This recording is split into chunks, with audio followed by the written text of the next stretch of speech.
Muy bien, mis amados hermanos, muy buenas noches, sean bienvenidos. Hoy es nuestra última clase de este tema tan apasionante que es doctrinas de la gracia sobre la gracia.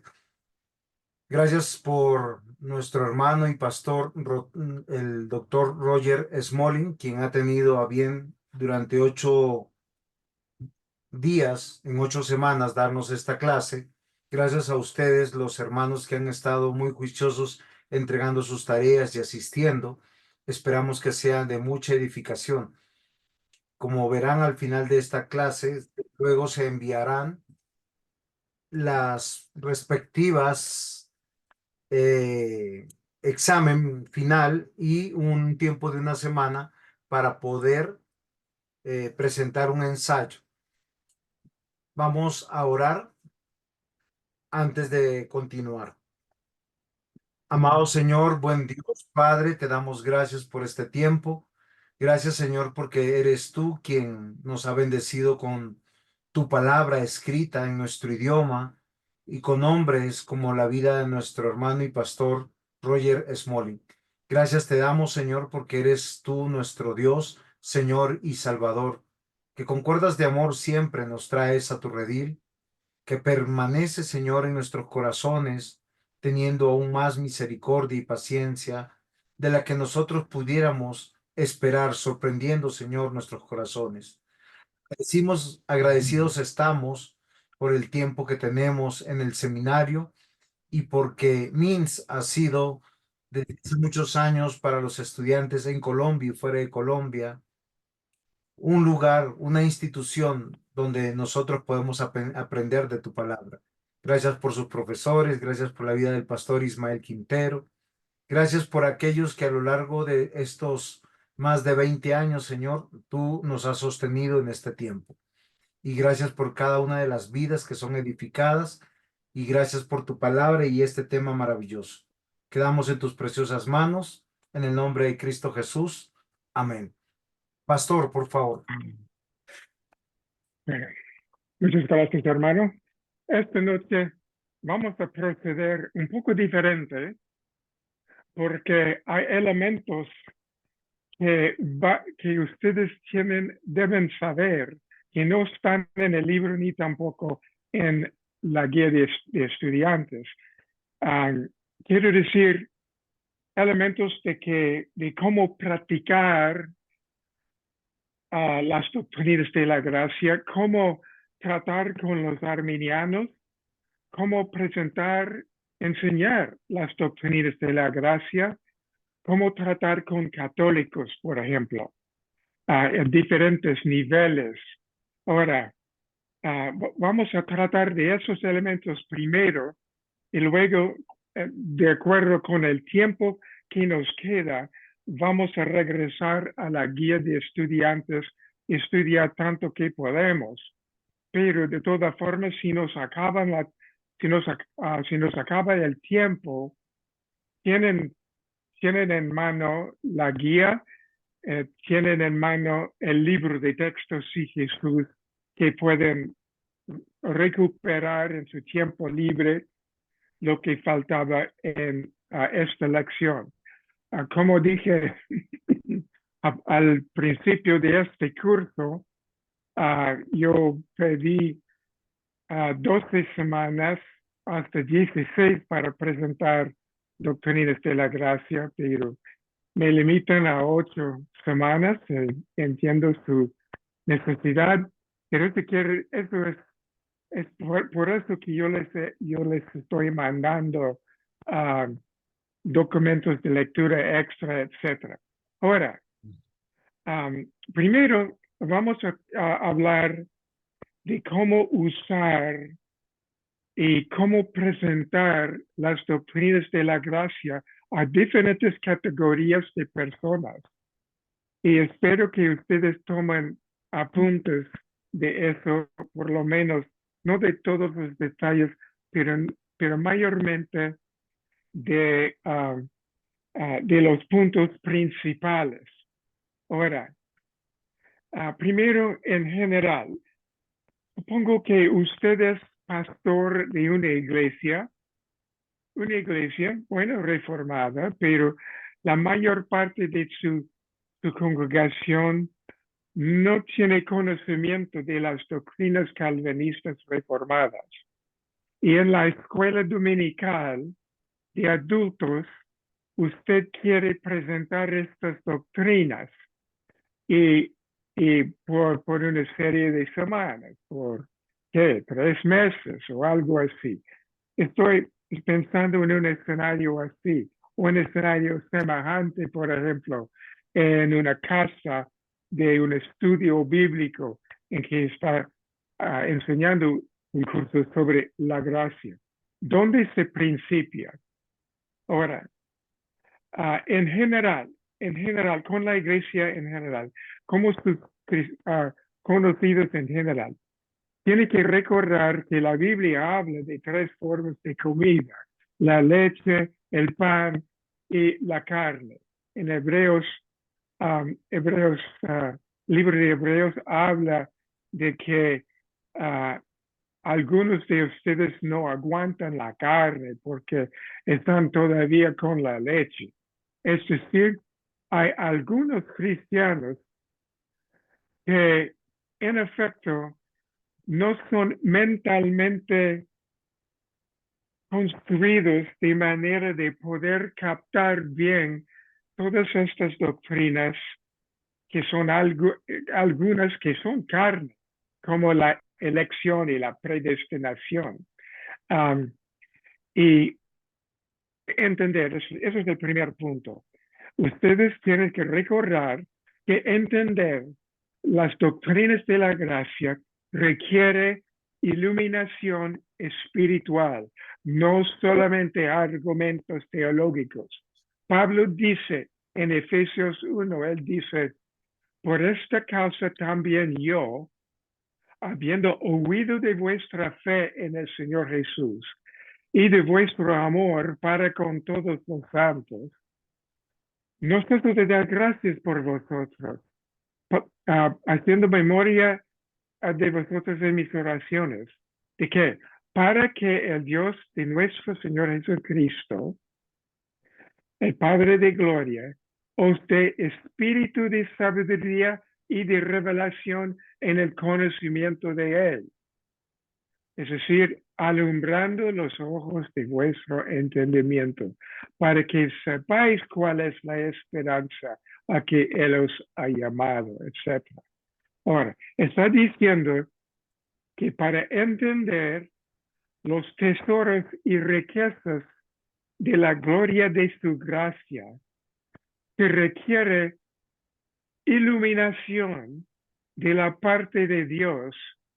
Y Pablo está orando, diciendo, insinuando su matiz es que ustedes los corintios, algunos entienden, otros no entienden bien las riquezas de la gracia de Dios. Él dice eso inmediatamente después, en el versículo 15, inmediatamente después del versículo 11, donde habla de la predestinación y de los propósitos eternos de Dios a que Él ha fijado antes del tiempo, antes de la fundación del mundo. Entonces, Él está diciendo, para que entiendan eso y lo aceptan, entonces se requiere iluminación. Entonces, cuando está tratando con la gente, enseñándoles doctrina de la gracia en su iglesia, debe guardar en mente, ustedes también deben orar que Dios ilumine sus corazones y entendimientos, pero también entendiendo que no puede esforzar a la gente recibir y captar estas doctrinas si es demasiado difícil para ellos. Explico. Tomemos un árbol de fruta. Ahora, la fruta es fruto. Alguien me ayuda. ¿Es fruto del árbol o la fruta del árbol? La fruta. La fruta, ya. A veces me falla el castellano. ¿Acaso ustedes no notaban eso? Ah, la fruta. Uno en el ministerio da la fruta del árbol, que es el concepto de gracia. Somos salvados por la gracia, por la bondad de Dios, que por el favor no merecido de Dios. Es decir, vivimos por la gracia. El pastor da la fruta a la gente, ¿entiende? No, no la corteza del árbol, ni ramas, ni hojas, sino la fruta. Es la fruta misma, es el mensaje de gracia, es la gracia misma de Dios que alimenta a la gente. Pero de vez en cuando habrá una persona, un grupo de personas que van a querer saber cómo se fabricó esa fruta, cómo nació, en qué consiste. En eso puede entonces hablar del árbol. Vamos a comenzar primero con raíces de una planta, del tronco, de las ramas, de las hojas. Es decir, ¿quieres saber por qué somos salvados por gracia y no por otra cosa? ¿O cómo llegó esa fruta? Bueno, comencemos con las raíces, elementos del carácter y atributos de Dios, su soberanía y el tronco del árbol, por ejemplo, los decretos divinos, la cuestión de libre albedrío, la cuestión de incapacidad total humana, nuestra incapacidad, y etcétera. Y luego pasando a los árboles, bueno, la cruz, por ejemplo, sacrificio, etcétera, explicando el mecanismo tras esa fruta, ¿entienden? Ahora, eso es la manera en que en general se trata con los otros cristianos que no entienden el sistema calvinista reformado tal como lo he enseñado, como ustedes lo creen. Ahora, vamos a hablar específicamente de arminianos. Tiene que entender que el arminianismo es el valor por defecto del razonamiento carnal del hombre. Estaba buscando en castellano cómo decir default setting, y el diccionario me dice es el valor por defecto o la configuración predeterminada. Si no entienden ese concepto, esas palabras, se lo explico como pueda. No sabía cómo decir default setting, pero dice es valor por defecto. Bien, es decir, es la manera en que el hombre natural razona. Como dijimos, el hombre natural piensa que está suspendido entre el bien y el mal, que tiene defectos, pero no tanto, etc. Y ya no vamos a regresar tanto en eso. Y él presupone, hay una serie de presuposiciones típicas de la teología arminiana. Eso es una. Otras son que la salvación depende a fin de cuentas de mi libre albedrío. Y tengo que seguir perfectamente obediente para evitar perder la salvación, porque soy salvo por la gracia, pero preservado por por mi propia propios esfuerzos. Estas son las presuposiciones típicas del arminianismo. Ahora, antes de proceder, hay que tener cuidado con tus propias actitudes. Cuidado con tus actitudes críticas, porque incluso, bueno, yo era más o menos arminiano por muchos años. Entonces, yo sé cómo piensa la gente, cómo sienten. Y hay que cuidar de pensar que uno es espiritualmente superior a otros cristianos solo por entender las doctrinas de la gracia. Pensar que bueno, C.S. Lewis lo dijo de esa forma. Cito, uno se alegra a veces de no ser un gran teólogo. Se podría confundir tan fácilmente con ser un buen cristiano. No es lo mismo. Él sigue diciendo, cuando el tema es sagrado, los hombres orgullosos e inteligentes pueden llegar a pensar que los que no entienden no son simplemente inferiores a ellos en habilidad, sino más bajos a los ojos de Dios.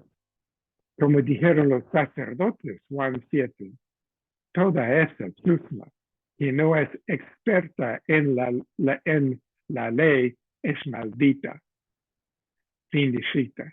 Es decir, hay que tener cuidado de nuestras actitudes porque hay, y confieso, hay cristianos arminianos con teología arminiana que son mejores cristianos en ciertas áreas de su vida que yo. Evangelizan mejor, tienen más dones espirituales o dones diferentes que yo, diferentes, es decir, dones que anhelo, que no tengo. Hay cristianos, no hay que olvidar, es como un pistolero en el oeste dice, no importa cuán rápido eres con la pistola, cuidado. Alguien en alguna parte es más rápido. Entonces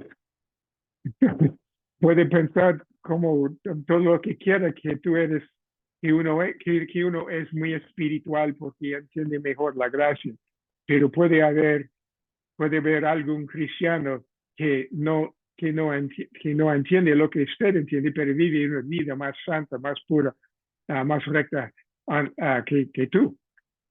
¿No? Entonces, cuidado, actitudes. Yeah. Luego, ¿cómo enseñar? Regresando a nuestro escenario ficticio de una escuela dominical o un estudio bíblico en que tiene semanas para enseñar las doctrinas. ¿Dónde comienza? Primero hay que matar una bestia. La bestia del antropomorfismo. ¿Qué es el antropomorfismo? Es la noción de que Dios es como un gran ser humano. Es decir, cuando piensan en Dios, piensan en una forma de ser humano sentado en un trono en el cielo. Ahora, esa clase de pensar es tolerable para niños porque no pueden, por la falta de desarrollo de sus cerebros, no pueden pensar abstractamente hasta cierta edad. También hay adultos que parece que tienen dificultad en pensar abstractamente, pero tanto que uno piensa en Dios como un gran ser humano en el cielo, entonces no podrán o resistirán aceptar las doctrinas de la gracia, porque llegando a esa cuestión de elección especialmente, siempre dicen lo mismo. Pero ¿qué padre escogería un niño y no a otro? No pensando que no toda la humanidad es hijo de Dios. Uno es hijo de Dios por ser salvo. Los otros son hijos del diablo. Pero por tener ese concepto humanista de Dios, ellos, uno ve en su mente la lucha. Ellos están luchando a aceptar esto y rechazando la doctrina porque están comparando Dios con seres humanos, como si Dios fuera un gran abuelito en el cielo. Tiene que matar el antropomorfismo y lo hace de esta manera. Primero, tiene que calificar y usar los atributos incomunicables: omnisciencia, omnipotencia, omnipresencia. Dios es todopoderoso, sabe todo y es todo presente. Y a mí me gusta comenzar con descripción del ser de Dios, que Dios es infinito, que es omnipresente. A mí me gusta comenzar con omnipresencia, precisamente para ayudar a romper esa imagen en su mente de que un ser omnipresente e infinito no puede tener un cuerpo, ni un cuerpo espiritual.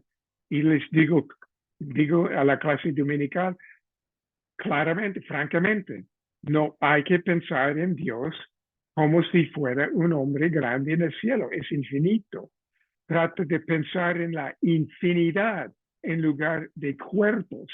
Y luego pasando a omnisciencia y omnipotencia, que esos atributos son inseparables y se definen uno a otros. Luego, si es necesario hacer un estudio sobre los atributos comunicables de Dios, entonces hágalo. Algunos de ustedes provienen de iglesias ya reformadas en que ya tienen un concepto bueno de Dios. Entonces puede tocarlo levianamente, ligeramente, antes de entrar en la otra parte, la soberanía. Pero depende de su audiencia. Depende si son nuevos convertidos o si han venido de iglesias arminianas o qué. Tienen que decidir hasta qué punto trata de eso, cuánto tiempo tiene. Ahora, uno comienza usando el acróstico de Jesús, comenzando con la soberanía de Dios. Hechos capítulo 4, como yo hice en el curso, la oración de los apóstoles. ¿Por qué? Porque los elementos de soberanía están allí y están allí en un solo texto. Y para personas que no tienen tanta habilidad con manejar la Biblia, acaso son nuevos en el Señor, no tienen que buscar versículos corriendo de aquí por acá en la Biblia, quedando con Hechos 4 y la oración apostólica es muy, muy eficaz. Es la herramienta más eficaz que he descubierto personalmente, porque comienza con el nombre de Dios, soberano Señor, que Él es creador, dueño de todo, sus decretos, lo que Él ha decretado, predestinado, a su control sobre hasta la maldad. Es decir, en nuestra iglesia en Miami, yo prediqué por lo menos 3 sermones sobre solo este texto y hubiera podido predicar unos 2 más, pero no cabía la oportunidad. Um, pero tiene toda la materia que necesita para unos sermones sobre ese texto, así como pastor puede predicar esos sermones de este texto. Muy bien. Ahora, uh, estoy dándole unas pautas o unos pasos, índices, sugerencias de cómo proceder con diferentes personas. No procede con la doctrina de la elección hasta que ha tratado a fondo con la depravación total y la esclavitud de la voluntad. Es decir, depravación total viene primero, porque no van a aceptar la elección hasta que entienden, hasta que les quiten todo, todo, todo cana, todo rastro, todo apoyo mental sobre su propia justicia. Y hasta que ellos aceptan la esclavitud de la voluntad, tal como Lutero, por ejemplo, lo expresó, o más bien como Pablo lo expresó en Romanos 3 y en Romanos 8 y otros textos. Ahora, por ejemplo, para dar un par de ejemplos, estaba manejando en el carro en viaje con un miembro de nuestra iglesia allá en Miami. No, bueno, en otras ciudades. Estaba en una ciudad en Colorado. Una iglesia arminiana. Asistía a una iglesia carismática. Era una muy buena iglesia, no muy extremista. Y él decía, yo no veo esa cuestión de predestinación. Y eso me parece muy extraño. Es que no sé si puedo aceptar eso. Entonces dije, bueno, hablemos de otra cosa por un rato. Y era un viaje largo y pasamos largo tiempo hablando. Hablaba de la depravación total, hablando de Romanos 8, la mente humana, mente carnal, no se somete a la ley de Dios, tampoco puede, etcétera. Y él tenía su Biblia, estaba manejando, y le mostraba versículos, si me acuerdo bien, Romanos 3, y hablando de la corrupción. Y después de un tiempo, de repente él dijo, pues sí, entonces si eso es el caso, bueno, la predestinación tiene que existir. Entonces, yo no lo dije, él mismo llegó a la conclusión y lo aceptó. Bueno, Ernest Sproul, el teólogo Sproul, acaso ustedes conocen de su nombre, estaba enseñando una clase de estudiantes jóvenes en la escuela, no, en el colegio, la universidad bíblico, colegio bíblico, ya. Unos jóvenes, no era seminario, es simplemente escuela bíblica, y él estaba hablando de la elección y predestinación, y al fin de una clase, y preguntó, ¿cuántos de ustedes creen esta doctrina? Y unos 3 o 4 levantaron la mano. Y Sproul, él dice que regresó a la casa desanimado. Y si hay algo defectuoso en mi manera de enseñar o algo. Entonces él pensaba, bueno, el problema es que no entienden cuán cuán perdidos son sin Cristo. Entonces, él regresó, él dijo en su testimonio que pasaba 6 semanas solo hablando de antropología bíblica, su depravación, la caída de Adán, la perversión de la naturaleza humana, su pecado, muerte, condenación y juicio, y hablando de textos en toda la Biblia, como, como el hombre es totalmente cerrado y incapaz. Después de 6 semanas, vino a hablar de predestinación, elección y dijo, preguntó, ahora, ¿cuántos de ustedes creen en la doctrina de la predestinación? La gran mayoría de la clase levantaron las manos. Porque si la depravación total y la esclavitud de la voluntad es verdad, elección soberana tiene que ser verdad. ¿Ya? Entonces, muy bien. Ahora, otra sugerencia. Con la elección use Romanos 9. ¿Por qué?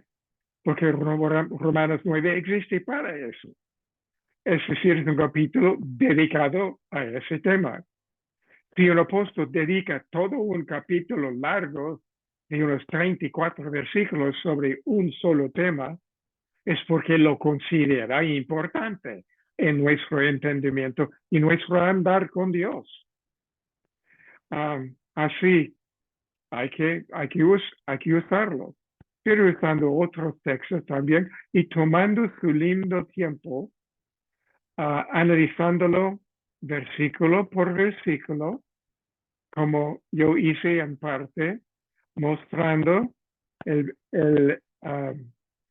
cenit del texto, que es el versículo 16.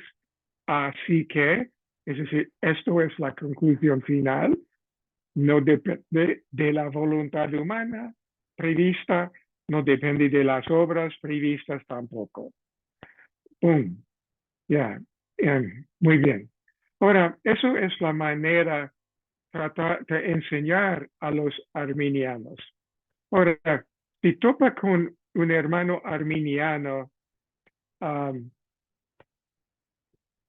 y si es desafiante, de vez en cuando se topa con un arminio agresivo, ¿cómo ustedes pueden creer tal y tal cosa?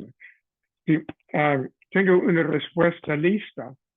Cuando él abre la Biblia y dice, eso pasa raras veces, pero sí pasa. ¿Y qué haces con este versículo aquí en hebreo? Mi respuesta es, ¿qué haces tú con el libro entero de Romanos? Y explicar, yo no estoy diciendo que ustedes los arminianos no tienen evidencias donde tienen versículos de apoyo. Nosotros estamos diciendo simplemente que tenemos más que versículos de apoyo. Tenemos capítulos enteros, tenemos libros enteros, como Romanos. No estoy diciendo tampoco que no tienen argumentos teológicos, sí tienen. Estamos diciendo que todos tenemos ramas grandes de teología, la teología del pacto, la teología de la depravación humana, la teología de la elección soberana en Romanos y otros capítulos, otros textos. Y luego tratando con el versículo que él muestra. Depende cuán agresiva es la persona. Si es más suave, ¿cómo usted explica este versículo? Entonces explique eso y luego dice, bueno, ya he explicado nuestro punto de vista sobre eso. Quisiera su punto de vista sobre Romanos 9. Uno de esos pastores es un bautista reformado y el Piper, por ejemplo, ¿acaso conoces su nombre, Juan Piper? Ah, él decía que Romanos 9 le chocaba, le agarraba, que no podía creer lo que estaba diciendo allí. Él decía que luchaba tanto con este capítulo y al fin y dice que cuando por fin se dio, que fue llenado de una paz y un gran gozo como, como jamás había experimentado, porque al aceptar esa enseñanza se ve una seguridad absoluta. Y si yo no fuera elegido, no podría creer en Jesús, porque si yo creo en Jesús es porque Dios obraba en mí por un llamamiento eficaz que Él decretó antes de la fundación del mundo y que Él determina a preservarme y guardarme. Qué seguridad, qué gozo grande, ¿no? Muy bien. Ahora, ya he hablado más de una media hora sobre, solo sobre arminianos. Y eso vale la pena porque el arminianismo es nuestro rival, rival principal aquí en este país. Entre ustedes es más el catolicismo. Ahora, a ver si tienen alguna pregunta sobre lo que acabamos de decir al momento. ¿Hay preguntas?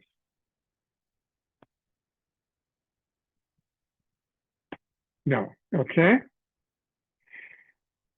Ahora vamos a proceder a hablar un poquito sobre cómo tratar con los católicos.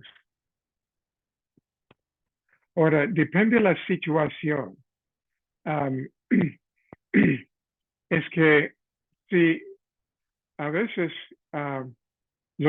bueno, para dar un ejemplo, a veces los católicos tienen una cierta curiosidad de saber la diferencia entre nosotros y ellos. Estaba en un hotel en México y estaba en el al lado en el patio y fuera de la cama, de la cámara. Y me topé con un hombre, tenía unos 25, 30 años, y estaba del día un folleto y comenzaba a hablar del Señor y dijo, bueno, he oído de ustedes los protestantes y los evangélicos y todo, pero ¿qué es la diferencia entre ustedes y la Iglesia Católica? Y dije, bueno, si usted puede recordar la palabra solas, sabrá la diferencia. ¿Solas? Dije, ya, es eso. Que creemos que la salvación es por Cristo solamente, por medio de la gracia solamente, por la fe solamente. Es decir, por la gracia solamente, por medio de la fe solamente, en Cristo solamente. Y dije, me explico. Quiero decir, por Cristo solamente, no Cristo más María, más santos, más papas, más sacerdotes, ni nada más. Solo por medio de Jesucristo. Por la gracia solamente. Es decir, la gracia, no gracia, más méritos personales, más buenas obras y méritos ganados, sino solo por la gracia, es decir, el favor no merecido de Dios, por la fe solamente. Es decir, por la fe, no la fe, más misas, más espelmas, más otras cosas. Y, y dije que según la Biblia, por ejemplo, Cristo solamente por la gracia, Cristo dijo, Juan 14:6, expliqué, Cristo dijo, yo soy la vida, la verdad, el camino, la vida y la verdad, nadie viene al Padre, sino por mí, algún versículo así, y con gracia, por la gracia soy salvo por medio de la fe, etc. Por la fe, declarados justos por la fe, la paz tenemos, usando la palabra de Dios. Y él dijo, bueno, esto sí es bueno, estuvo, wow, ¿no? Estuvo tocado, golpeado. Entonces él dijo, tomó el fe y dijo, voy a leer esto. Y el día siguiente estaba saliendo de viaje, entonces lo vi saliendo y le saludé y él sacó el folleto de su mano y porque estaba a cierta distancia y con una sonrisa grande agitando el folleto de esa manera. Uh, entonces, no sé si había aceptado al Señor, pero por lo menos el Evangelio había avanzado en su alma hasta cierto punto. También me gusta, dependiendo del católico, me gusta comenzar por decir, bueno, hay muchas cosas en que estamos de acuerdo con la Iglesia Católica, muchas cosas que yo aprecio. Por ejemplo, su doctrina de Dios es muy correcta. Creen en Dios soberano, que Dios todopoderoso, en Jesús, creen en Jesús, que sí murió en la cruz por los pecadores, que resucitó de entre los muertos y vive para siempre para salvar a los arrepentidos. Y hablando así, solo que diferemos en la cuestión de cómo ser recto con Dios. Es un punto importante, ¿no es verdad? Colega católico, etcétera. De esta manera. Otra forma, en católica aferrado, estuve en el aeropuerto y me topé con el sacerdote. Y dije, sacerdote, entiendo, bueno, no soy católico, pero aprecio muchas cosas en la iglesia en que tenemos en común. Y a propósito, ¿cuál es tu santo preferido? Y él dijo, bueno, mi santo preferido es San Miguel, porque yo me explicaba por qué era su santo preferido. Bueno, dije, el santo preferido mío es San Agustín. ¿Sabe por qué? Porque él tenía ese disputa con ese necio Pelagio que creía que el hombre no era esclavizado al pecado. Y porque él hablaba, San Agustín hablaba tanto de la gracia, salvación por gracia, que no es por nuestros méritos. Entonces yo comenzaba a hablar de esa manera, etc. Una vez estuve en el avión yendo, no me acuerdo, de Ecuador a alguna parte, sentado al lado de un cardenal. Fíjese, y usé la misma táctica, exactamente. Sí, me gusta San Agustín, porque hablaba tanto de la gracia de Dios para salvar a los pecadores sin méritos.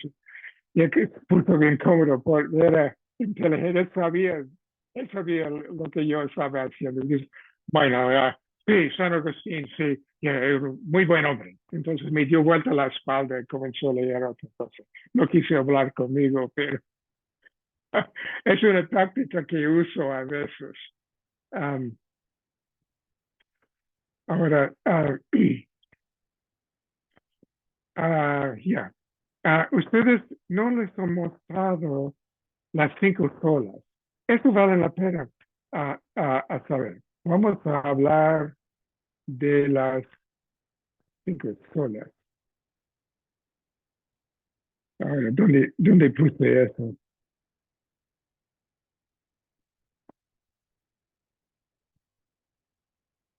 Um, las 5 solas, ya he mencionado a 3 de ellos. Pasó a principios del 19 siglo, unos teólogos católicos pensaban que sería bueno en instruir su gente en la diferencia de ellos y los católicos. Y por fin, en 1965, un teólogo alemán católico,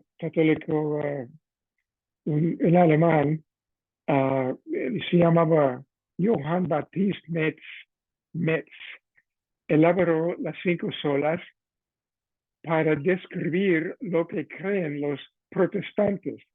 Su intención era elaborar una refutación de ellas, pero los protestantes decían, bueno, eso es tan lindo que vamos a usarlas y ya estamos usándolas desde ese tiempo.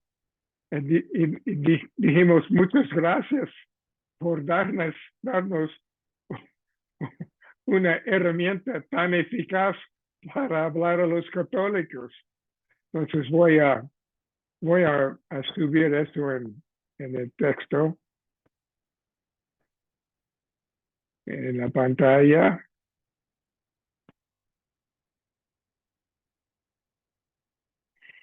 Ahora, las 5 solas.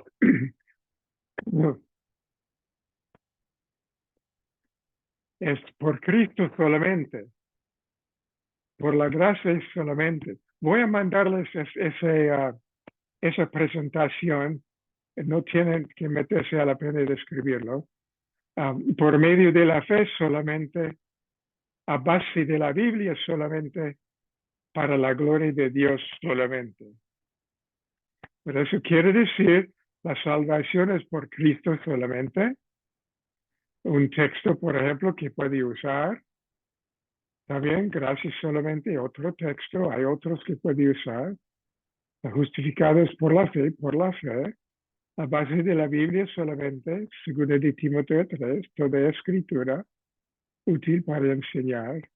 La gloria de Dios solamente, es decir, para la gloria, a propósito, quiero decir eso, que hay que explicar, si está explicándolo por completo a un grupo, incluso escuela dominical, mencione que pues aceptamos eso porque en la Iglesia Católica ellos aceptan 3 fuentes de autoridad: la Biblia, la tradición y los decretos papales. Nosotros aceptamos solo la Biblia como autoridad. Es por eso que hablamos de eso, pues, ponemos eso como una de las solas.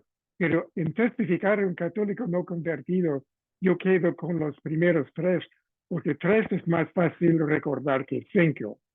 Pueden perderse en 5, pero 3, salvación por Cristo solamente, por la fe solamente, etc. Yeah.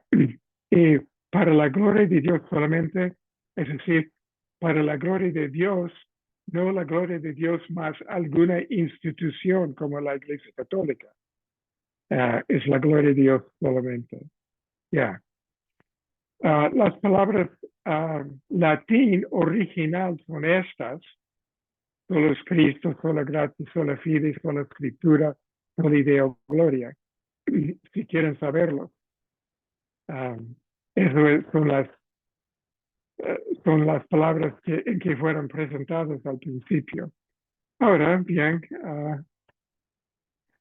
son herramientas. Espere, tengo aquí. Ya. Tengo que quitar esto de mi pantalla. Ya, ahí está. Ahora,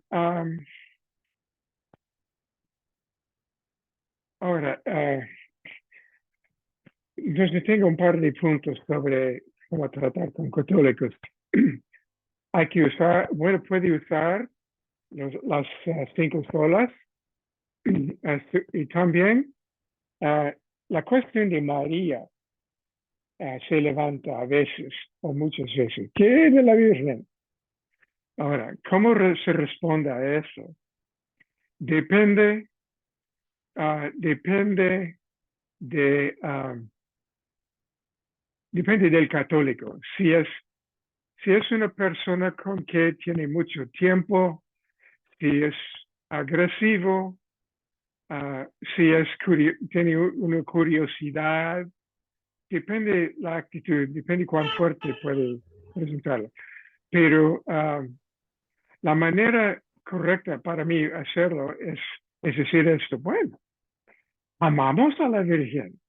Después de todo es nuestra hermana en Cristo. ¿Cómo no la vamos a amar?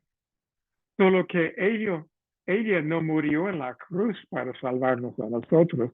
Ella no contribuye en nada para nuestra salvación, según la palabra de Dios.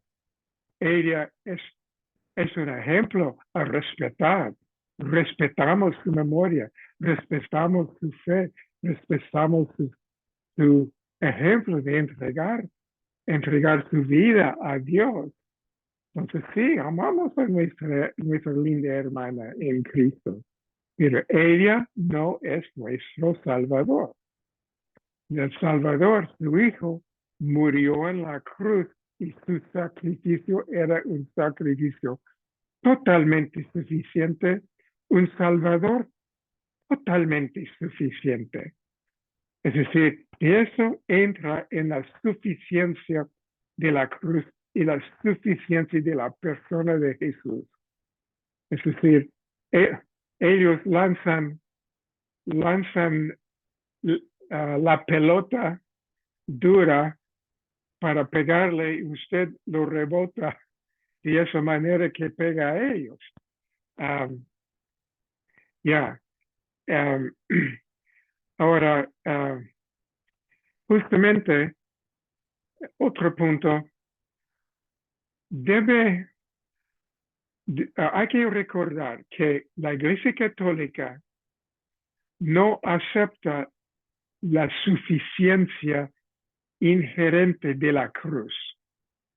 Ellos creen que Cristo murió por los pecados veniales, por pecados mortales, pecados grandes. Pero nosotros tenemos que expiar los pecados veniales por nuestros méritos, por nuestras buenas obras, etc. Entonces hay que enfatizar el poder de la cruz. Una dama aquí en la vecindad ya era convertida del catolicismo, era una linda hermana en Cristo y estaba hablando con un teólogo amigo mío al otro lado aquí y él dice, bueno, estoy tratando de entender de dónde salí. Yo sé que la Iglesia Católica no es muy buena, pero no fijo claramente en mi mente exactamente el problema. Entonces, el hombre dijo sabiamente, recuerda esa frase, recuerda esas 4 palabras y piénsalo. Jesús lo pagó todo. Repite conmigo, señora. Jesús lo pagó todo. ¿Ya? Jesús lo pagó todo. Entonces en la calle se topó con ella y dijo, ¿qué es lo que dije? Y dijo, Jesús lo pagó todo. Y ya hasta hoy en día él repita eso, Jesús lo pagó todo. Y él está totalmente descatolizado. Descatolizado. Es decir, ella entendía la suficiencia total de la cruz. Y yo uso esta frase, Jesús lo pagó todo. Entonces, en efecto, está predicando, cuando está hablando de esta forma en católicos, está predicando una doctrina totalmente anticatólica, totalmente en contra de su doctrina oficial. ¿Y qué doctrina es? Es el evangelio bíblico. Eso es el evangelio bíblico. Cristo lo pagó todo, de verdad, de veras. Bien. Y puede usar un texto, 1 Juan 1:9, la Biblia dice que la sangre de Jesucristo nos limpia de todo pecado, mortal, venial, que sea. de todo pecado. Pero tenemos que poner nuestra fe en Cristo y su sacrificio completo y nada en nuestros méritos. Nada. Yeah. Eso son sugerencias en tratar con católicos. Voy a dar una ilustración más. Raras veces uso eso. Puedo contar en los dedos de una mano las veces que lo uso, lo he usado. Estuve en Ecuador saliendo, preparándome a salir y necesitaba ayuda de un técnico de computadoras para ayudarme con algo antes de salir del país. Y yo conocí a ese hombre, había topado con él unas 2 o 3 veces antes con motivos de computación hasta en mi casa.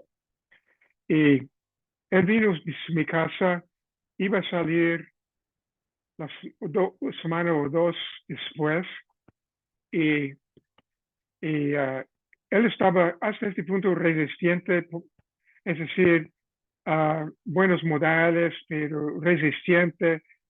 Y su esposa me dijo, bueno, pero ¿qué de la Virgen? ¿Qué? No entiendo lo que ustedes piensan de la Virgen, ella dijo. Y estaba pensando, bueno, es la última vez que voy a ver a esa gente. Estaba tratando antes de evitar ofenderlos. Pero si salen ofendidos, ya, ¿qué más da?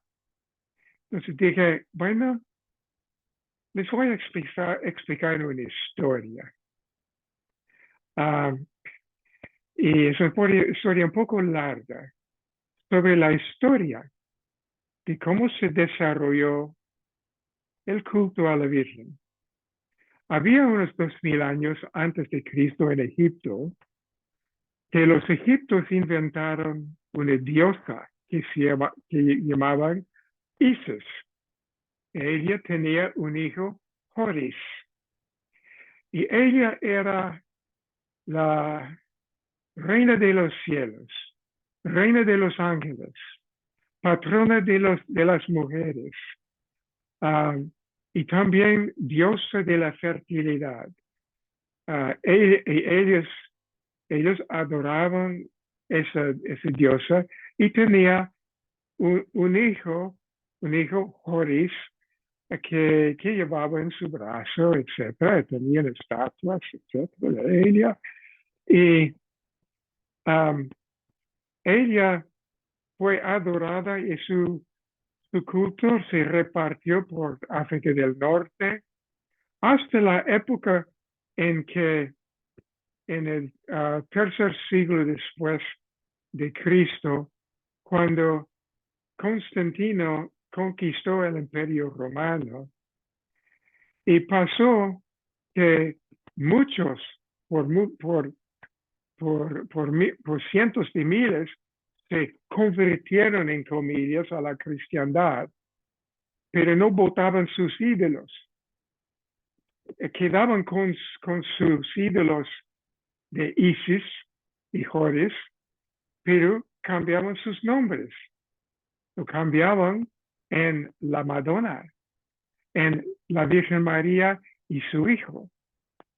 Seguían la misma adoración, reina de los cielos, patrona de las mujeres, fertilidad, diosa de fertilidad, bueno, que sea, etc. Entonces, ellos quedaban chocados, esa pareja. Y dije, mire, ahí entraba un poco agresivo. Mire, en toda honestidad, yo no sé cómo llamar el catolicismo. Y debo llamarlo paganismo cristianizado o la cristiandad paganizada. Ahora me pregunto, ¿qué están adorando? Respetamos a la Virgen, pero no respetamos a Isis. En efecto, están hasta cierto punto haciendo culto a dioses paganas a dioses paganos sin darse cuenta. Es una mezcla, es una mezcla nefasta de paganismo, de la cristiandad con el paganismo greco-romano. Ahora, sugiero que ustedes busquen una iglesia bíblica que enseña la palabra de Dios tal como es, el Evangelio. Bueno, ellos agarraban sus sillas y bueno, vamos a pensar en eso. Unos 2 meses recibí una carta porque les había dado mi dirección a los Estados Unidos. Habían sido convertidos, bautizados y miembros de una iglesia bautista. Y nos dijeron en la carta que buscaban una iglesia bautista que sabía que era evangélico y dijeron solo para oír lo que decían, oyeron el evangelio. Bueno, era un caso desesperado, por así decirlo. Bueno, todo eso es que 1 hora de sugerencias de cómo tratar con arminianos y con católicos. Ahora, preguntas antes de proceder a otra cosa. Yo sé que no terminé con la doctrina de preservación, pero la explicación está en el libro de texto, está en el manual. Pero lo resumo de esta forma. En la teología, incluso en asuntos muy serios, tenemos que usar la lógica inferencial, que quiere decir conclusiones que sacamos de pistas y de evidencias sin que sea directamente dicha. Por ejemplo, la doctrina de la Trinidad es una doctrina que claramente expresada en la Biblia, pero inferencialmente. No hay versículos que dicen Dios se consiste en Dios Padre, Dios Hijo y Dios Espíritu Santo. Pero hay tantas evidencias inferenciales que se tiene que sacar la conclusión que hay Trinidad. Ahora, la doctrina, la cuestión de si un cristiano realmente nacido de nuevo puede o no puede perder la salvación es otro caso de lo mismo.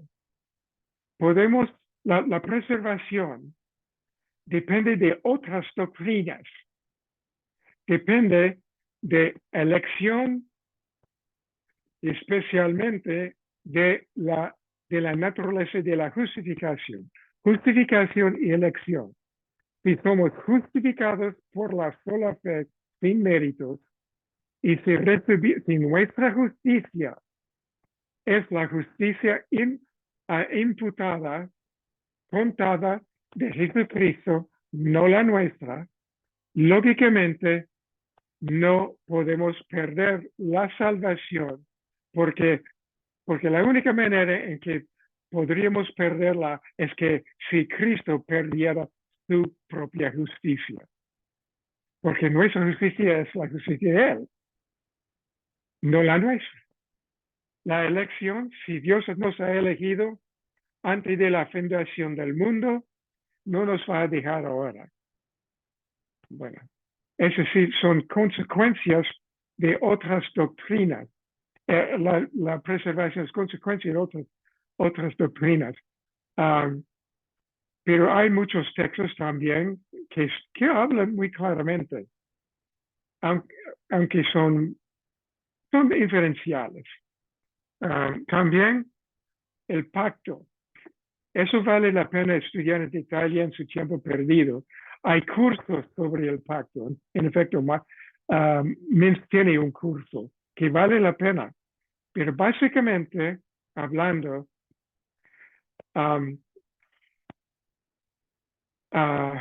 déjame explicarlo de esa forma.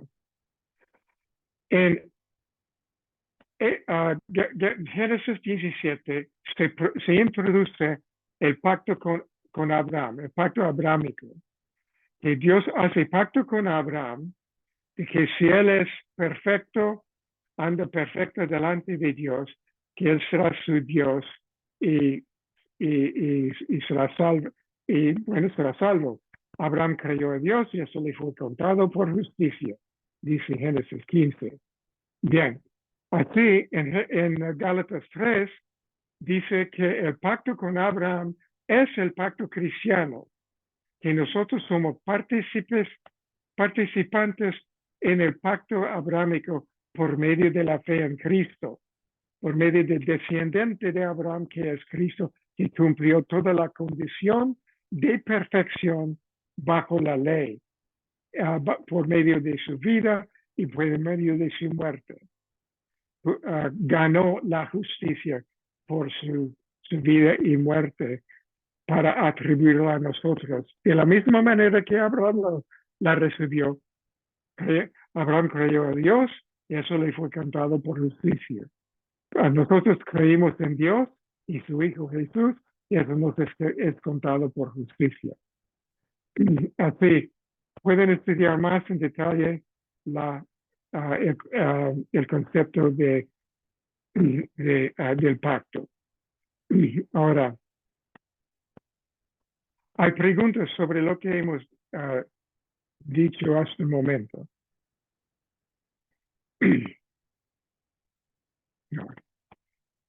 Ahora, quisiera que abran sus Biblias a Romanos capítulo 8. Hemos topado de vez en cuando con ese capítulo y quisiera hacerles un exégesis de este texto porque de todos los textos de la Biblia que podrían apoyar las doctrinas de la gracia, este texto que vamos a ver es el más compacto. Un ejercicio a propósito que yo hago con los estudiantes a veces, cuando tienen que escribir ensayos, es un ejercicio que pueden hacer en la escuela dominical. Es ver cuántos puntos del acróstico sí Jesús se encuentran en Romanos 8, solamente en Romanos 8. ¿Cuántos? ¿Dónde está soberanía de Dios? Incapacidad total humana. Elección soberana. ¿Cuántas doctrinas reformadas se pueden encontrar? Solamente en Romanos 8. Ahora vamos a ver Romanos 8, 28 hasta 39. Y voy a subirlo.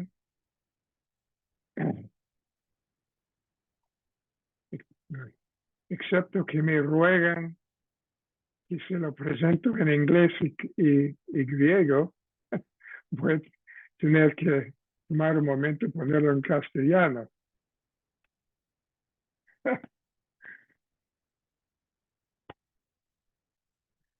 Ya, aquí subirlo a la pantalla.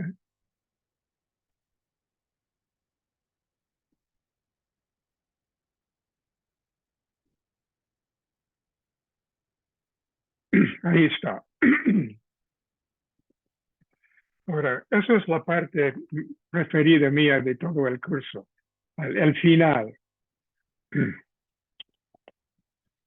Y sabemos a los que aman a Dios, pues, ¿quiénes son los que aman a Dios? Son los que son salvos, porque sin ser nacido de nuevo es imposible amar a Dios. Todas las cosas les ayudan a bien. ¿Qué bien? Que todas las cosas van de manera cómoda. No. Esto es, dice, a los que conforme a su propósito son llamados. Es decir, todas las cosas ayudan a bien a los que aman a Dios, es decir, los que son salvos y que a los que conforme a su propósito son llamados. Esa palabra propósito es la palabra prótesis, como también vimos en otros textos, en Efesios 1, también en Hechos 4. ¿Ustedes recuerdan? Hablábamos del propósito divino. Aquí está el prótesis, propósito absoluto divino, incambiable, son llamados. Aquí tiene un llamamiento. Hay un llamamiento y son llamados, algunos son llamados a algo que otros no son llamados. Hay un llamamiento eficaz aquí, porque a los que antes conoció, aquí está la palabra, antes conoció prognosis, que significa, cuando está hablando de actividad divina, de preconocimiento de Dios, quiere decir determinado antes. Eso es una de las definiciones de pronóstico. Es decir, los que destinó antes, también los predestinó para que fuesen hechos conformes a la imagen de su Hijo. Es decir, notas aquí que eran determinado antes, que es un sinónimo de predestinación, o de, perdón, un sinónimo a la elección. Y predestinación tiene más que ver con el arreglo de circunstancias, como dije, de la vida para llegar a cumplir con un propósito divino. Así, elección, es decir, designado antes, pero también no solo salvos, no solamente salvos para ir al cielo, sino que durante la vida las circunstancias de la vida son arregladas para conformar con un propósito. ¿Qué es ese propósito? Para que lleguemos a ser como Cristo, para que lleguemos a ser la madurez espiritual y moral de Cristo.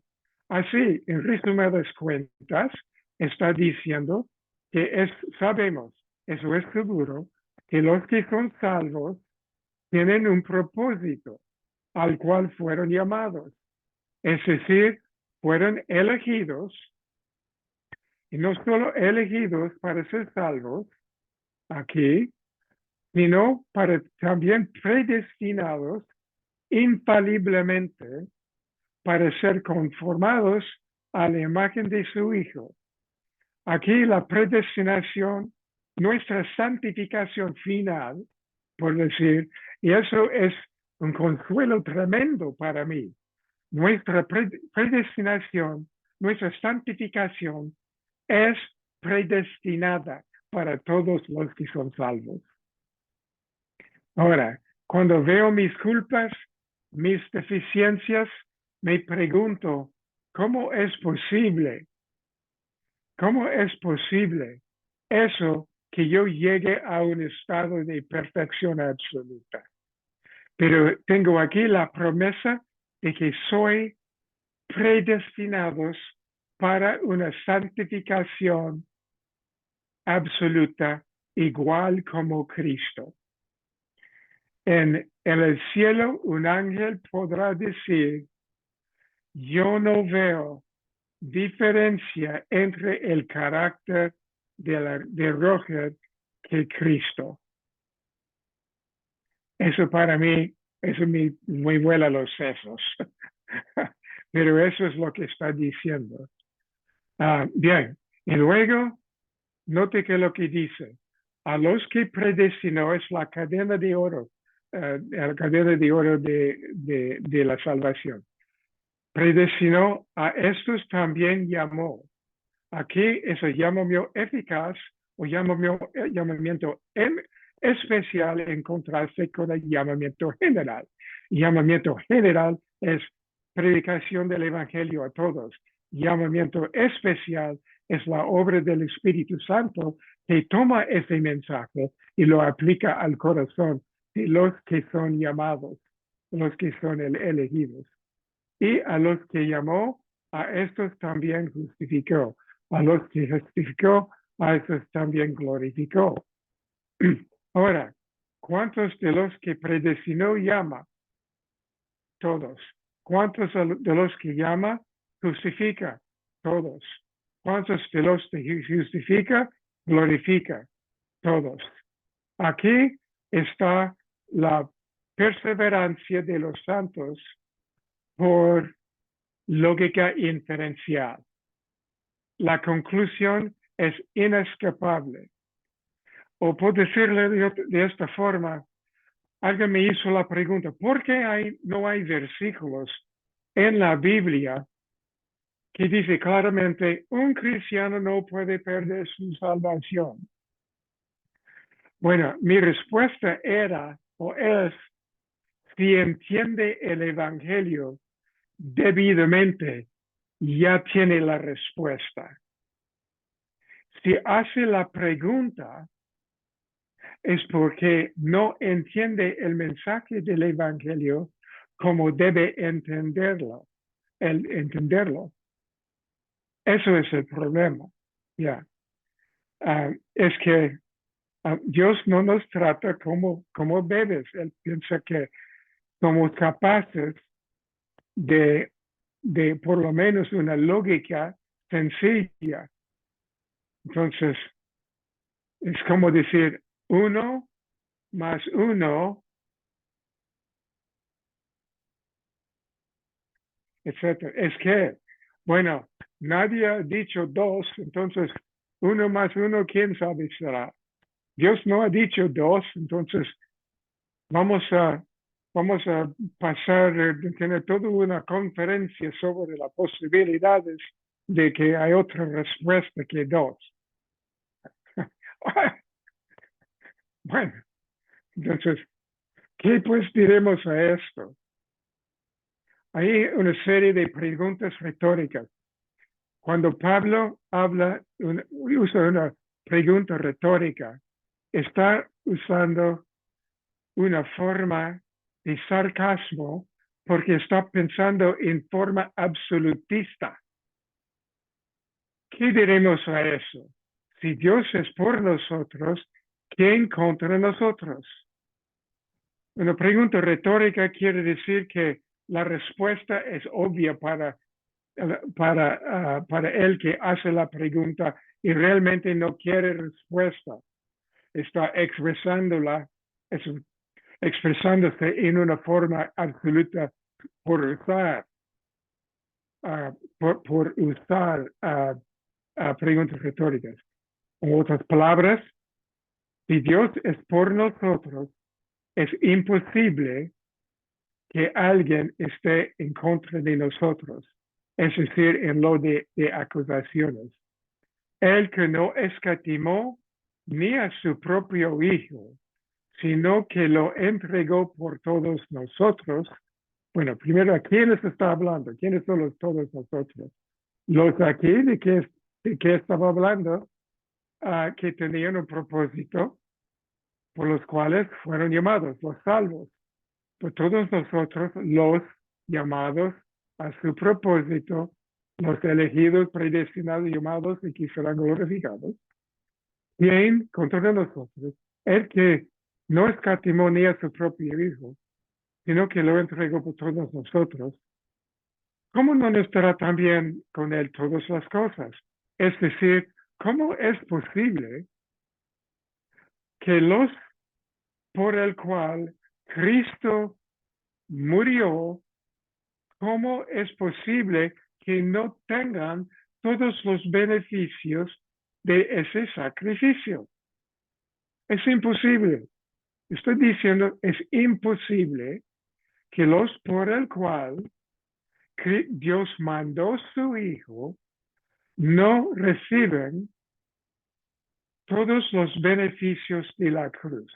La salvación, la vida eterna, promesa de santificación, promesa de glorificación. Es decir, aquí tenemos la redención particular, que Cristo murió para salvar a los elegidos. Es suficiente para salvar a todos, pero Dios aplica esa suficiencia, por decirlo así, a los que Él ha llamado. Bien, ¿quién acusará a los escogidos de Dios? Es decir, nadie tiene derecho a acusar a los hijos de Dios. Dios es el que declara justo. Justificar quiere decir declarado justo, no hecho justo. Legalmente declarado justo. Otra doctrina de las doctrinas de la gracia. Es decir, Dios no acepta acusaciones en contra de sus hijos justificados.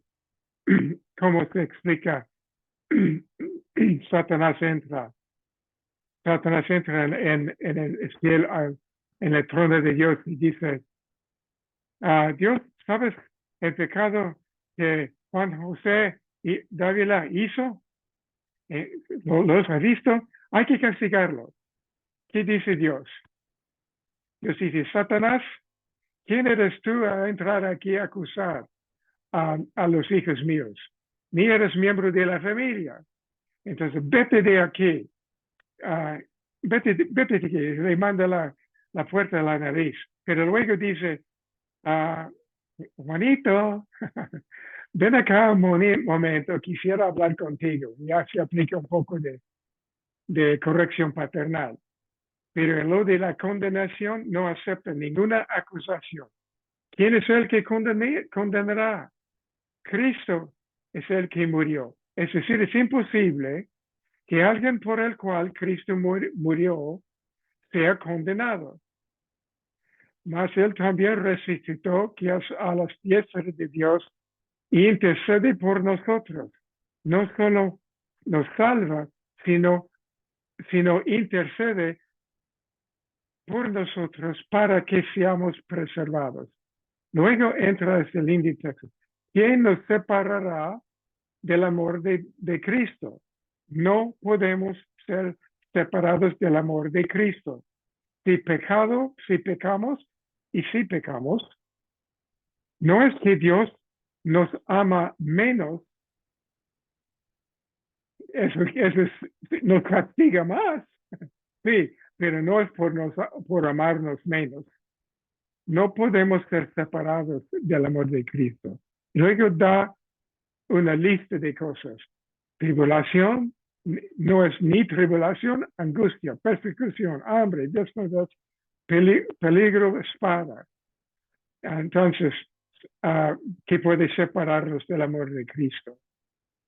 38. Estoy seguro. Aquí Pablo habla de la seguridad. Quiere hablar de un texto sobre la seguridad de la salvación. Aquí hay uno. Seguro de que la muerte, ni la vida, ni los ángeles, ni principados, ni potestades, ni lo presente, ni lo porvenir, ni lo alto, ni lo profundo, ni ninguna otra cosa creada nos podrá separar del amor de Dios, que es en Cristo Jesús, Señor nuestro.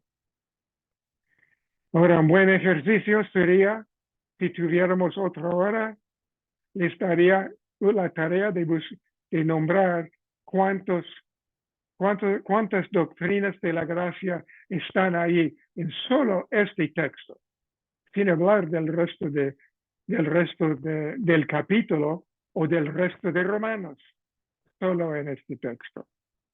Ahora, ¿puedo decir honestamente, agresivamente, acaso injuriamente, como Juan Gerstner dijo?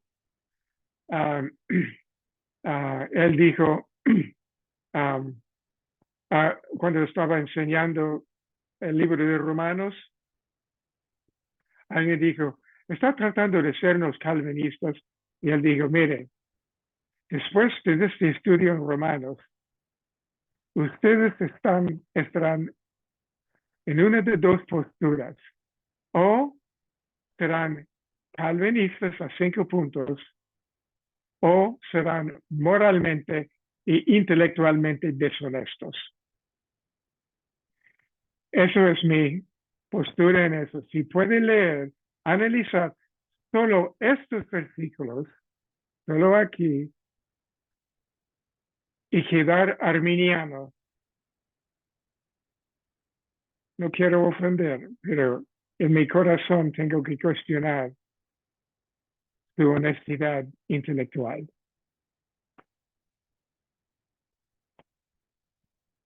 ¿Preguntas?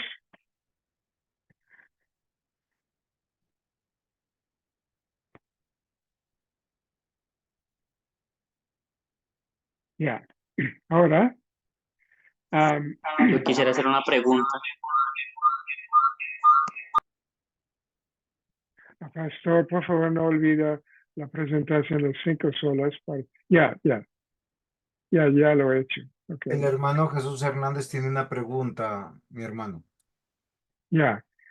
Más pagar.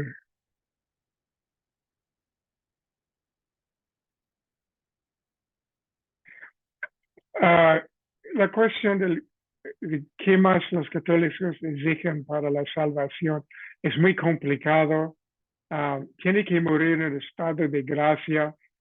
Su distorsión de la doctrina de justificación es tremenda. Y no tenemos tiempo de entrar en todo eso, pero tiene que morir en estado de gracia. Y quiere decir que que no tiene en el alma pecados mortales. Hay 7 pecados mortales y tiene que no tener esos pecados mortales.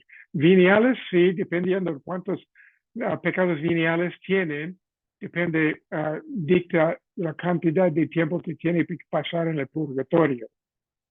Pero la salvación viene por medio de el perdón de pecados, viene por los sacramentos y más obras. Básicamente es eso. Pastor, por favor, no olvidar la presentación de 5 solos. Ya lo he hecho.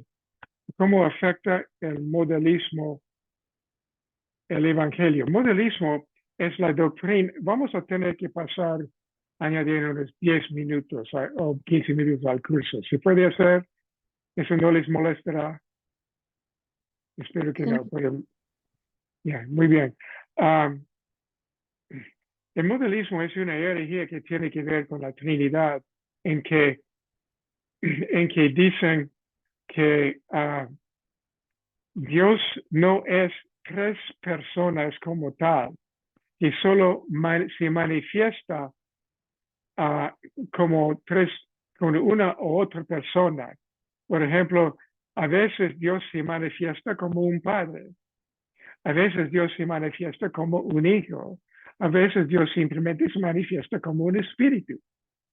Es decir, el lunes puede manifestarse como un hijo, pero decir que hay 3 personas distintas, eso es absurdo, dice el modelista. El modelismo fue condenado por el concilio de Éfeso en 450 y algo como herejía. Es una herejía y se refuta fácilmente porque en la Biblia las personas se hablan entre sí, hablan entre sí. Hebreos 1, el padre habla al hijo, en Juan el hijo está hablando al padre, el espíritu habla, etc. El modelismo de herejía, pero cómo afecta el evangelio. Si una persona pone su fe en Cristo, siendo un modelista, y si yo creo en Dios, yo creo también que Dios es Cristo. Bueno, Dios, puedo decir que Dios espera con su misericordia, acepta una persona con su ignorancia. Es decir, a veces hay que recordar que Dios es muy misericordioso y Él pasa por alto mucha ignorancia.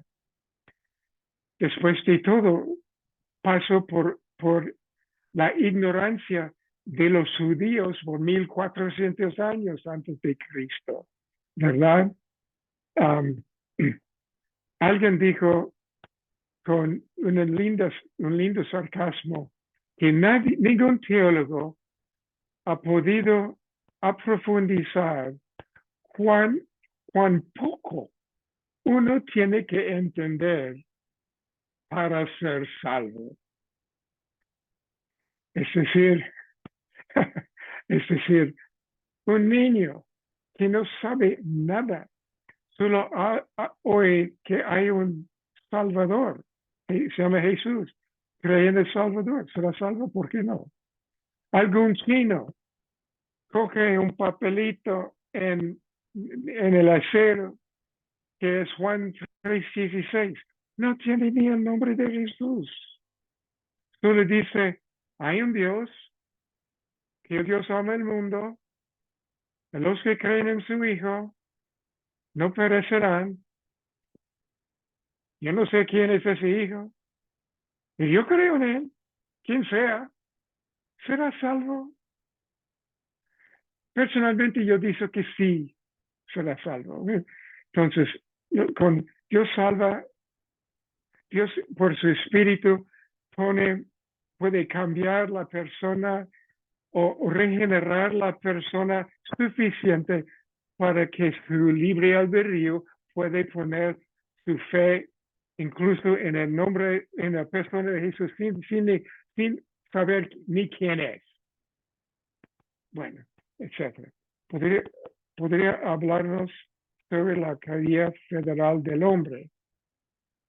Ya hablábamos de eso en el libro y también en la segunda lección, que la teoría federal quiere decir que un tipo hace una cosa, buena o mala, y pasa la consecuencia de eso a su descendencia. Es un concepto de la Biblia. Y justamente los pactos en la Biblia de Noé, de Abraham, los pactos están basados en ese concepto. Ahora, en la caída, Adán era nuestra cabeza, la cabeza de la raza humana, la cabeza federal, decimos así. Era la cabeza federal, de manera que las consecuencias de sus acciones pasan a su descendencia por ser cabeza federal de su raza, el representante de la raza, ¿entiende? Ahora, esa noción de pasando el castigo de un cabeza federal a los siguientes es totalmente bíblico. Por ejemplo, Dios castigaba la nación de Israel entera a causa de los pecados de los reyes. Un solo hombre, el rey, promoviendo la idolatría, y Dios castiga toda la nación. ¿Cuántos ejemplos hay de esto en el Antiguo Testamento? Y Dios castiga todo el pueblo por la cabeza federal, el que representaba al pueblo. Es por eso, creo que es por eso que a Dios no le gustaba cuando la gente pedía un rey. Porque la consecuencia de eso de la conducta de ese rey, podría pasar a su pueblo. Dios quería ser el único rey de Israel para que haya una imputación de las características de Dios a su pueblo que ya no hizo hasta que el rey Jesús vino y recibimos a Jesús. ¿Ya ve cómo eso juega? No sé si eso es claro, pero lo explica de esa forma. Los dos los dos Adam están ahí ya. Ok. Pues tengo dos preguntas. ¿Podemos llamar hermano en la fe a una persona que tiene una teología arminiana un católico romano, un testigo de Jehová. Um, tenemos que poner a esas personas en otras categorías. Una, por muchos años yo llevaba una teología arminiana porque yo no sabía la diferencia. ¿Era yo salvo? Sí, era salvo. Mire, un arminiano, en la teología arminiana, ellos dicen claramente que sí, la salvación es por medio de la fe en Jesucristo. Si te arrepientas y pones tu fe en Jesucristo, serás salvo. En efecto, en un sermón evangelística, un sermón evangelista, no hay diferencia entre el sermón evangelista arminiano y el sermón evangelista calvinista, que sea Juan Wesley o que sea Jonathan Edwards. En sus sermones decían lo mismo. Eres pecador, tienes que arrepentirte y poner tu fe en Jesucristo, serás salvo. Igual, mensaje. Sí, son salvos los arminianos que ponen su fe en Cristo. Noten, como dije, somos salvos por la gracia, no salvos por entender la gracia. Yo no sabía que cuando yo acepté a Cristo a la edad de 9 años, yo no sabía ni que era una palabra que se decía gracia. Yo no me acuerdo haber oído esa palabra. Entonces, somos salvos por la gracia, no por entender la gracia. Hay personas que entienden la teología reformada que no son salvas, que no son salvas. Y en lo de católicos romanos, hay muchos católicos. He conocido católicos, tenemos un par de católicos aquí en la vecindad. No tengo la más mínima duda que son salvos, pero son salvos a pesar de su doctrina católica, no a causa de su doctrina católica. Hablando de una dama, ella se dice católica porque no sabe la diferencia. ¿Y en qué cree? Oh, cree en Jesús, sí cree, Jesús es mi todo, solo cree en Él, yo creo en Él. Bueno, es salva.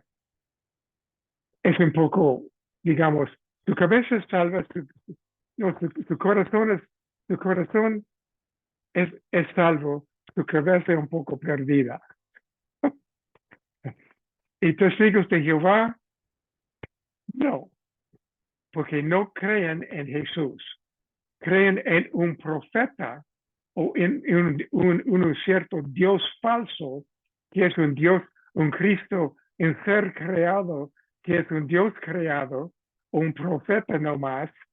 Y eso no es el Cristo de la Biblia. Eso no es el Dios no es el Dios de la Biblia. Creen en otro Dios, que no es el Dios triuno. Así yo digo que, y creen, son salvos por las obras, creen en salvación. Toda religión falsa, sin excepción, ninguna cree en salvación, parte por fe y parte por méritos. Eso es el evangelio de Satanás. El evangelio supremo de Satanás y su evangelio más eficaz para su lado de oscuridad. Fe más obras igual salvación es el evangelio de Satanás. Y los que creen eso no son salvos, porque creen en el evangelio que no es el evangelio. Porque están creyendo en sí mismos, no en Cristo. Hay que poner su fe en Cristo, no en sí mismo, ni en parte de sí mismo. Ya, ok, a ver, el resto de la frase. Pero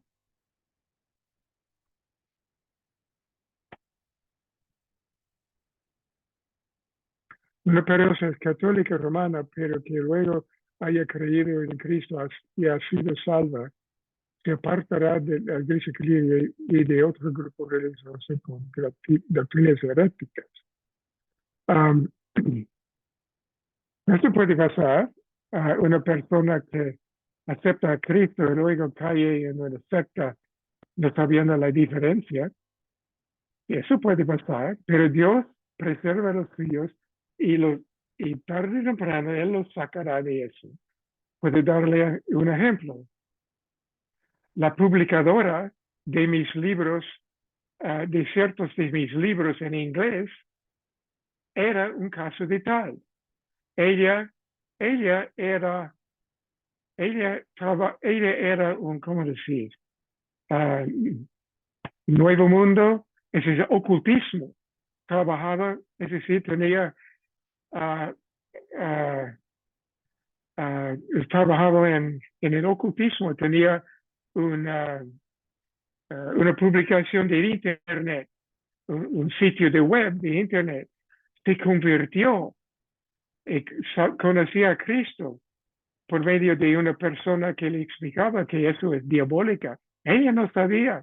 Ella hablaba del Evangelio y se arrepintió de todo eso, lo votaba y luego se metió con una iglesia que, que era una iglesia que enseñaba la doctrina de prosperidad, una forma de extremista con falsos profetas y todo, pero siendo una dama inteligente comenzaba a leer la Biblia. Después de un rato, decía, algo está mal, eso no concuerda con la Biblia. Entonces un día topó con una amiga bautista y dice, yo no entiendo ciertas cosas, ¿puede explicar? La hermana bautista la cogió y dice, si estás en algo malo, ven a mi iglesia y vamos a hacer el estudio bíblico. Ya es bautista. Sí, yo sabía rescatar a sus hijos que se meten, son secuestrados. Ahora, antes de terminar, tengo que mencionar una cosita para mí. Ustedes me pueden hacer un favorcito. He escrito un documento que se llama Evaluación del curso y del maestro. La idea es esto. Voy a mandar ese documento a, a su monitor, Juan José, y es un documento anónimo con las 15 preguntas que puede marcar 5-1. 5 es excelente y 1 es malo. En diferentes 15 preguntas. Y usted puede, no es obligación, puede hacerlo o no hacerlo como quiera. Y mandarlo rellenado a Juan con las respuestas. Y luego Juan va a reunirlos y darme a mí una expresión verbal de los puntos débiles, las cosas que a ustedes les gustaba en el curso, las cosas que quiere cambiar. Incluso puede escribir comentarios.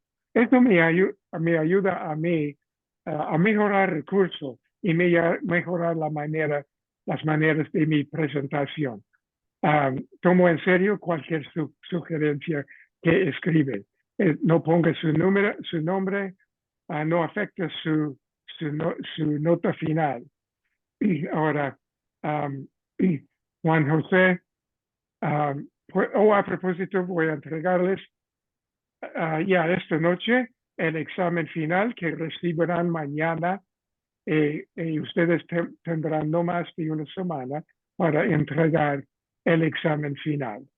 No puede usar ni Biblia, ni apuntes, ni manual, guía, ni nada. Y son preguntas del mismo estilo como antes. Cuando lean una pista, cuando lean una de las preguntas que tiene 4 partes, lean todas las frases, porque la última frase puede ser todas las anteriores o ninguna de las anteriores. Eso, el D, puede a veces ser la única respuesta correcta. ¿Entienden? Cuidado de eso. Pongo eso para obligarles a pensar bien en lo que está haciendo, para que yo sepa que ustedes ya realmente han entendido bien la materia. También digo que que les invito a escribirme en el futuro sobre cuestiones de teología o simplemente escribirme para saludar. Preguntas personales, preguntas teológicas en el futuro. Y si tengo tiempo, bueno, responderé normalmente. A veces mi respuesta puede ser un poco corta. Puede decir, busque, bueno, aquí tiene el enlace a un ensayo que he escrito o que tengo un ensayo sobre tal y tal asunto que está preguntando o tal libro o manual, etc. Porque tengo un montón de ensayos que a través de los últimos 30 años que he escrito que están en mi sitio de internet. Antes de escribirme una pregunta, por favor, busque en mi sitio de internet sobre libros y ensayos, artículos, y busque si hay ya la respuesta mía y no tendrá que molestarme en escribirme la pregunta. Pero si no está en la lista, tiene una pregunta de teología, entonces no vacile en escribirme. Ha sido mi gusto. Este curso es mi favorito a enseñar porque me encantan las doctrinas de la gracia y espero que los ojos de sus entendimientos sean abiertos todavía más y que gocen de la gracia de Dios. Muchas gracias. Alguien, por favor, termine con una oración.